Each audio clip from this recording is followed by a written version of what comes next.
श्रावण में अगर मान लो एक दिन आपका निकल भी गया, 2 दिन आपके छूट भी गए, कोई दिक्कत की बात नहीं। जो पेड़ तुम्हारे यहां लगा हो, जो पौधा तुम्हारे यहां लगा हो, जो वृक्ष तुम्हारे यहां लगा हो, जो क्यारा तुम्हारे यहां हो, कुंडी तुम्हारे यहां हो, उसी की मिट्टी को, उसी के पेड़ के नीचे, उसी पौधे के नीचे, उस मिट्टी को थोड़ा सा हाथ से उसको उठाकर एक लिंग की आकृति बना ले। उसमें जलाधारी बनाने की जरूरत नहीं, केवल लिंग की आकृति बनाकर उसी की पूजन वहीं कर कर पानी चढ़ाकर 15 से 20 मिनट बाद अपना काम करने के बाद उसी को उसी मिट्टी में विसर्जन कर दें अपनी कामना कर कर। देव अधिदेव महादेव 2 महीने के बाद क्या देगा ये वही जान सकता है। सोमवार के दिन तू मेरे मंदिर के दरवाजे पर चौखट पर बैठ जाना, और दूसरा प्रतिदिन शाम के समय पर तू बेलपत्री के पेड़ के नीचे बैठ जाना। जो तेरी बेल वृक्ष के नीचे सेवा करने आए, जो शंकर जी के मंदिर में सोमवार को जल चढ़ाने आए, उसका जो पात्र जल चढ़ाकर जब वो घर लेकर जाए, उसके पीछे पीछे, पात्र के पीछे पीछे तू जाना और उसके घर में लक्ष्मी का भंडार भरकर आए। लक्ष्मी बेलपत्र के वृक्ष के नीचे तू विराजमान हो जा।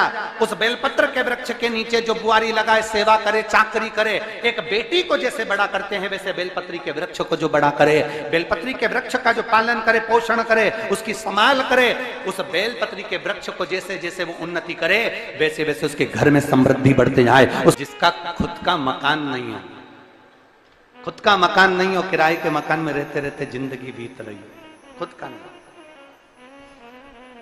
और बहुत दुख का जीवन चल रहा हो, बहुत कष्ट का जीवन, बहुत अपना खुद का कोई मकान नहीं, मान लो प्लाट है पर मकान बन नहीं रहा, या कोई प्रॉपर्टी अपनी नहीं बन रही, तो हम इस व्यासपीठ से कहना चाहेंगे कि एक प्रयोग अवश्य करिएगा, एक प्रयोग अवश्य।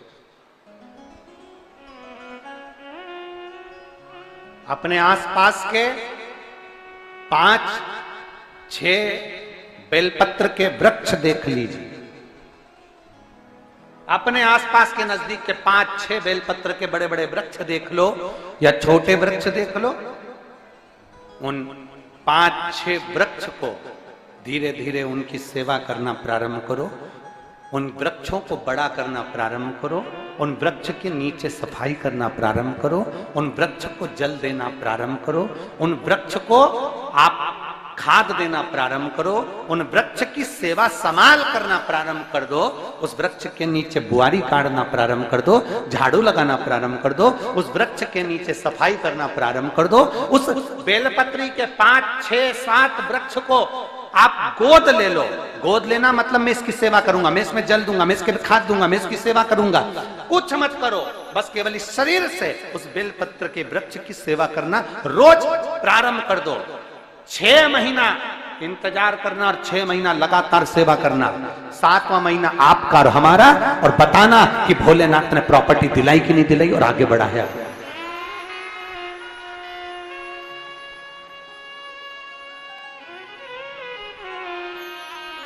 एक बेलपत्र का वृक्ष जिसके नीचे माता लक्ष्मी विराजमान होती है, एक बेलपत्र के वृक्ष के नीचे लक्ष्मी रहती है। दुनिया के लोग कहते हैं लक्ष्मी जी का दिन कौन सा है, बोलो जम के जल्दी से। शुक्रवार। दुनिया के लोग कहते हैं लक्ष्मी जी का दिन शुक्रवार है, पर माता लक्ष्मी से पूछा जाए कि तुम्हारी माता ख्याति देवी नारायण भगवान के साथ तुम्हारी शादी नहीं कर रही थी, शंकर को लक्ष्मी दे रही थी, तब तुमने भगवान शंकर से विनती करी, भोले बाबा मैं नारायण से प्रेम करती हूँ, भगवान नारायण से मेरा विवाह हो। तो माता ख्याति देवी से शंकर भगवान ने विनय कर कर कहा कि लक्ष्मी जी का विवाह नारायण के साथ कर दिया जाए। भगवान नारायण के साथ जब लक्ष्मी जी का विवाह हो गया, तब लक्ष्मी जी हाथ जोड़कर बोलती हैं, बाबा मेरा विवाह नारायण के साथ हो गया, पर मैं आपके चरणों की सेवा करना चाहती हूँ, बाबा आप कृपा करिए कि मैं क्या करूं आपके लिए। शंकर भगवान कहते हैं लक्ष्मी बस 2 चीजें कर दे, एक सोमवार के दिन तू मेरे मंदिर के दरवाजे पर चौखट पर बैठ जाना, और दूसरा प्रतिदिन शाम के समय पर तू बेलपत्री के पेड़ के नीचे बैठ जाना। जो तेरी बेल वृक्ष के नीचे सेवा करने आए जो शंकर जी के मंदिर में सोमवार को जल चढ़ाने आए, उसका जो पात्र जल चढ़ाकर जब वो घर लेकर जाए, उसके पीछे पीछे, पात्र के पीछे पीछे तू जाना और उसके घर में लक्ष्मी का भंडार भरकर आए। लक्ष्मी बेलपत्र के वृक्ष के नीचे तू विराजमान हो जा। उस बेलपत्र के वृक्ष के नीचे जो बुआरी लगाए, सेवा करे, चाकरी करे, एक बेटी को जैसे बड़ा करते हैं वैसे बेलपत्री के वृक्ष को जो बड़ा करे, बेलपत्री के वृक्ष का जो पालन करे, पोषण करे, उसकी संभाल करे, उस बेलपत्री के वृक्ष को जैसे जैसे वो उन्नति करे, वैसे वैसे उसके घर में समृद्धि बढ़ते जाए, उसके घर में वैभव बढ़ते जाए। ये शंकर भगवान माता लक्ष्मी से करे, भगवान शिव माता लक्ष्मी से करे। तो भस्म, अगर शिव के मंदिर में भस्म मिल जाए, शंकर पर चढ़ी हुई भस्म अगर मिल जाए तो, और अगर भस्म ना मिले ना, तो शंकर के जो शंकर भगवान का जो शिवलिंग है, शिवलिंग के आसपास में जो जलाधारी है, यहां अगर भस्म ना मिले तो इस जलाधारी पर अपना हाथ स्पर्श कर कर अपने तन पर उसको लगाकर जरूर आओ। भस्म, एक शंकर पर चढ़ा हुआ जल, दूसरे नंबर पर है शंकर पर चढ़ी हुई भस्म। ये दो स्पर्श जरूर, स्पर्श। एक भस्म का एक बड़ा सुंदर चरित्र आता है। दूसरा, जिस भूमि पर बैठकर कथा सुनो, उसकी रज को अपने मस्तक पर थोड़ा सा लगाकर अवश्य जाओ, वो जीवन का एक आनंद है। और शंकर के मंदिर में जाओ तो दो चीजें अवश्य लेकर आओ। पहला, शंकर जी पे चढ़ा हुआ, जम के बोलो, जल अवश्य लेकर आओ, क्योंकि जब तुम जल लेकर आते हो, पात्र लेकर आते हो, तो मेरा महादेव लक्ष्मी जी को तुम्हारे पीछे पीछे तुम्हारे घर तक भेज देगा। चढ़ी हुई बेलपत्र मत खाओ, लोग कहेंगे शंकर पर चढ़ा हुआ ये मत पाओ। हम इस व्यासपीठ से निवेदन करना चाहेंगे कि आप अगर दिल रखकर अपने बाबा से कहोगे ना, तो बाबा पर चढ़ा हुआ जो जल है ना, वो जल साधारण नहीं रहता। मेरा भोलेनाथ जब दुनिया को अमृत देता है तो तुमको भी अमृत दे देता है। दो चीजें कभी मत छोड़ो। अगर मंदिर में गए हो तो दो चीजें कभी मत छोड़ो। कथा में गए हो तो दो चीजें कभी मत छोड़ो। एक, कथा श्रवण करना, दूसरा जहां कथा बैठकर सुनते हैं वहां की रज को अपने मस्तक पर लगाना। कथा सुनने के बाद आप यहां से जाओ, भले दरी बिछी है, आसन बिछा है, कारपेट बिछा है, उस पर अपना हाथ फेर कर उस रज को अपने मस्तक पर जरूर लगाओ। क्योंकि शिव पुराण में, भागवत पुराण में, स्कंद पुराण में, कुर्म पुराण में, नर्मदा पुराण में, लिंग पुराण में, नारद पुराण में, ब्रह्म वैवर्त पुराण में, जितनी भी पुराणे हैं, सब पुराणों में लिखा है कि जिस स्थान पर बैठकर हम भगवान की कथा को सुनते हैं, उनको याद करते हैं, जितनी देर हम उनको याद करते हैं, उतनी देर वो परमात्मा उस स्थान पर बैठा हुआ रहता है। हाथ रखकर बोलना, शंकर भगवान से तुम्हारा रिश्ता कौन सा? शिव जी से आपका कौन सा रिश्ता?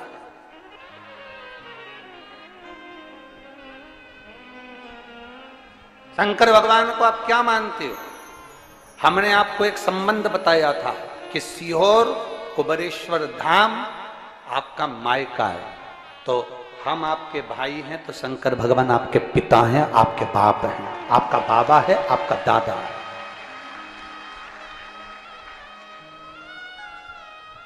अब आपसे हम प्रश्न करें, उत्तर मेरी कुरुत की बहनें भी देंगी और मेरे जीजा उन भी देंगे, और मेरी बेटियां और मेरे बेटे देंगे उत्तर।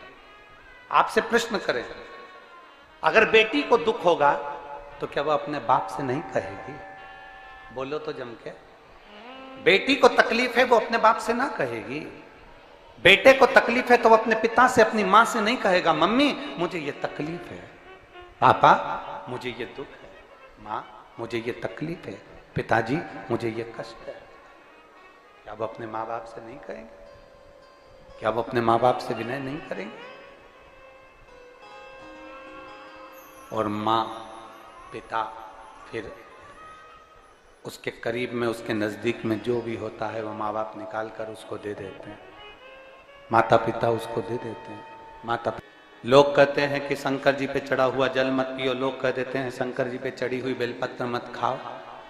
कोई इस बहन से पूछे, सुनीता सोनी से, कि शंकर पर चढ़े हुए जल से उसकी गांठ जो डबल से उसके शरीर में आ गई थी वो समाप्त हो गई, तो जरा विश्वास करिएगा कि एक बेटी अपने माँ बाप से ही तो कहेगी, और बाप के पास में जो होगा वही तो अपनी बेटी को देगा दुख को मिटाने के लिए।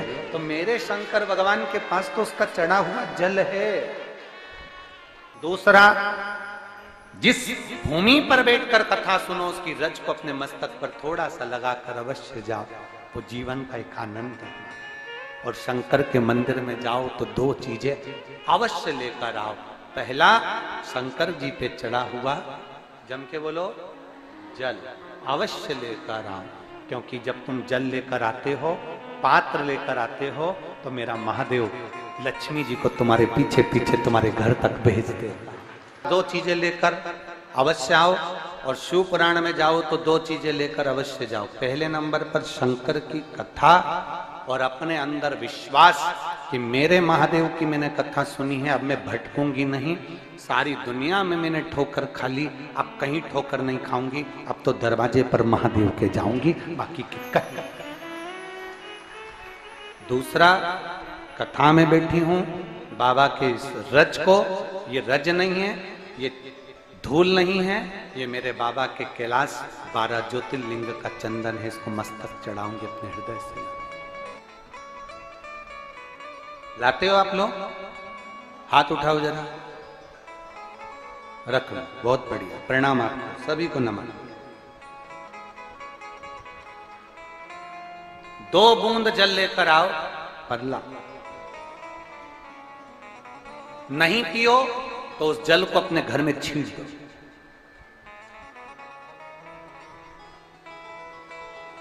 नहीं पी सकते, उस जल को छींट दो। सारे घर के लोग नहीं पी रहे, उस जल को मटके में डाल दो, हंडे में डाल दो। 2 बूंद जल हंडे में डाला, सब पी गई। आपको अलग अलग किसी को देने की जरूरत नहीं पड़ी, किसी को नहीं। हंडे में डाल दो, मटके में डाल दो, सब उस पानी को पीना रात।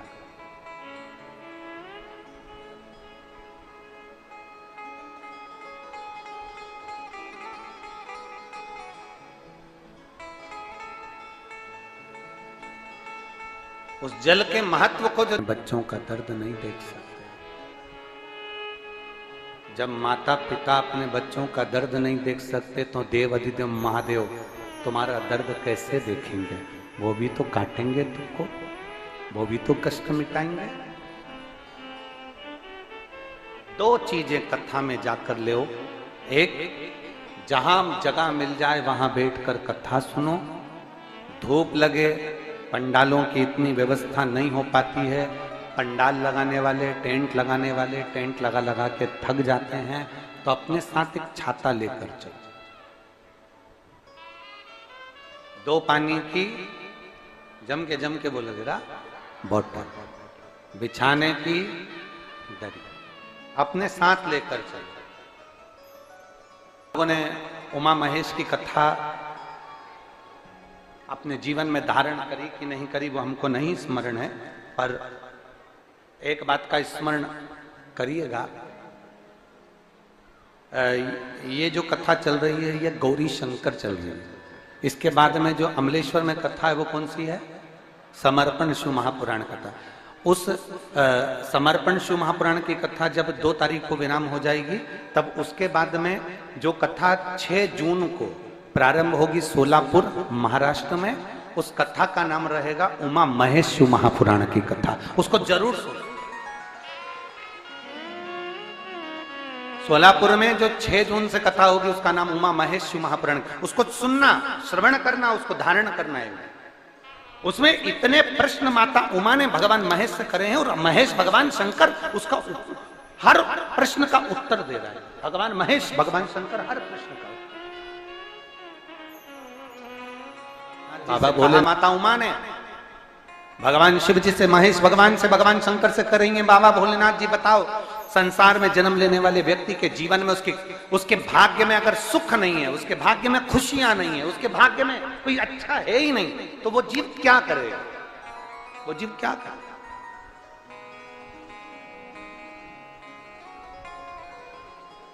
भगवान शंकर कह रहे हैं पार्वती,